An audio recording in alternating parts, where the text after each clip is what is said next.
అయితే విషయం ఏందంటే, రజనీష్ ఓషో ఈ పుస్తకంలో ప్రేమ గురించి ఒక అద్భుతమైన వాక్యం చెప్తాడు. సో, అదేంటంటే, నిజానికి నువ్వు ప్రేమ గురించి తెలుసుకోవాలంటే, అంతకంటే ముందు నువ్వు సెక్స్ గురించి తెలుసుకోవాలని చెప్తాడు. అంటే, నీ మైండ్‌లో సెక్స్ గురించి దురభిప్రాయాలు ఉన్నంత వరకు నువ్వు ప్రేమను తెలుసుకోలేవు అని చెప్తాడు. సో, దానికి సంబంధించి ఒక చిన్న ఉదాహరణ చెప్తాడు చూడండి ఎట్లా ఉంటది.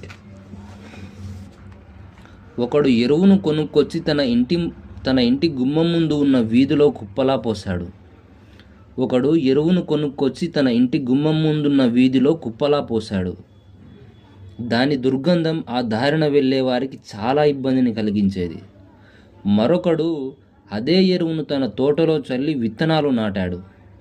అవి మొలకెత్తి మొక్కలై వికసించిన పుష్పాలతో ఆహ్వానం పలుకుతూ ఆ తోటతో పాటు దాని పరిసరాలను కూడా పరిమళాలతో నింపేశాయి.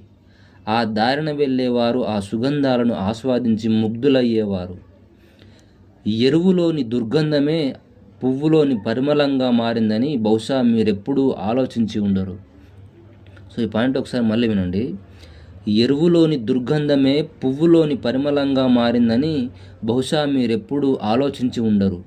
కానీ ఆ దుర్గంధమే విత్తనంలోంచి చెట్టులోంచి పయనించి పువ్వులోని పరిమళంగా రూపాంతరం చెందింది. అలాగే లైంగిక శక్తి కూడా ప్రేమగా పరిణమించగలదు. సో ఇక్కడ రజనీష్ ఓషో దుర్గంధాన్నేమో సెక్స్తో పోలుస్తున్నాడు, పరిమళాన్నేమో ప్రేమతో పోలుస్తున్నాడు. సో అట్లా ప్రేమ గురించి అద్భుతంగా చెప్తాడు.